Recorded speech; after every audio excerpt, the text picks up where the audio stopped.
Greetings, this is Earthman from Origamis Living Soil, living a truly blessed life. So are you. You're alive. And I hope you guys are doing well. I hope your summer's going well.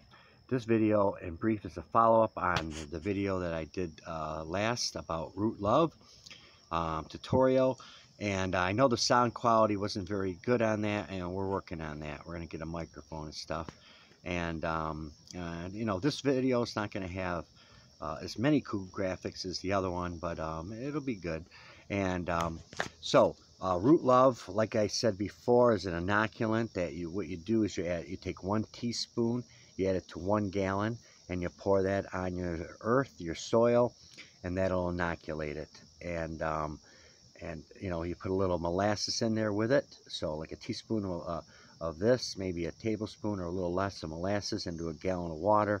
You mix it together thoroughly, and you pour it into your plant, or you can bubble it in a 5-gallon bucket with some air stones for a few, like 12 hours, and maybe boost your population a little bit, and just to get you more bacteria for your soil, more bang for the buck.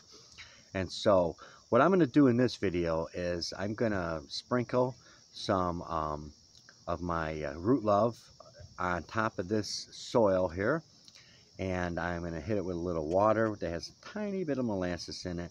And then we're going to cover it up. I'm going to put it in my basement in a dark, cool place. And I'm going to come back to it in about 5 days or less. And what I'm sure I'm going to see is a whole bunch of mycocillin on top, just webbing out. And, and that's just going to be a lot of the life that's in this root love. It's an amazing product. All you got to do is take it, you add it to water, 1 teaspoon, like I said, to a gallon of water, a little molasses. You either brew it or just pour it onto your soil.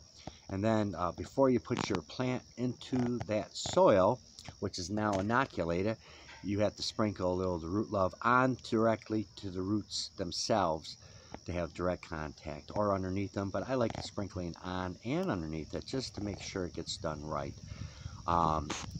And so, so you're going to see how good it's going to look. It's going to be a beautiful life that you want for your plant. And if you're really going to want to do true organic growing, you got to have life in your soil to break down the organic nutrients and that are in there, like rock dust and phosphates and different type of forms of nitrogen and magnesium and iron and boron and sulfur and stuff like that.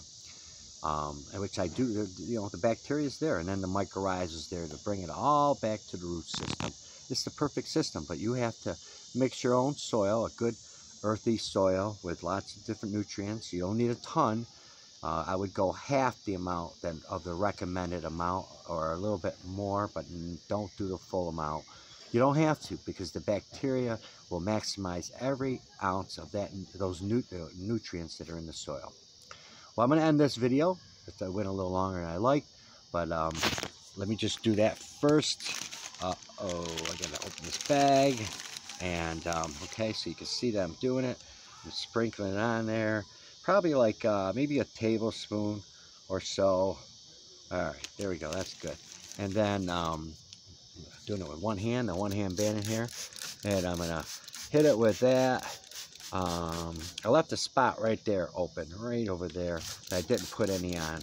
And so we'll see if it spreads over to there or not. So I'll see you in about 5 days about this video. I'll probably do a video beforehand about the Grovana. Probably be doing that tomorrow, and a tutorial. May God bless you this day.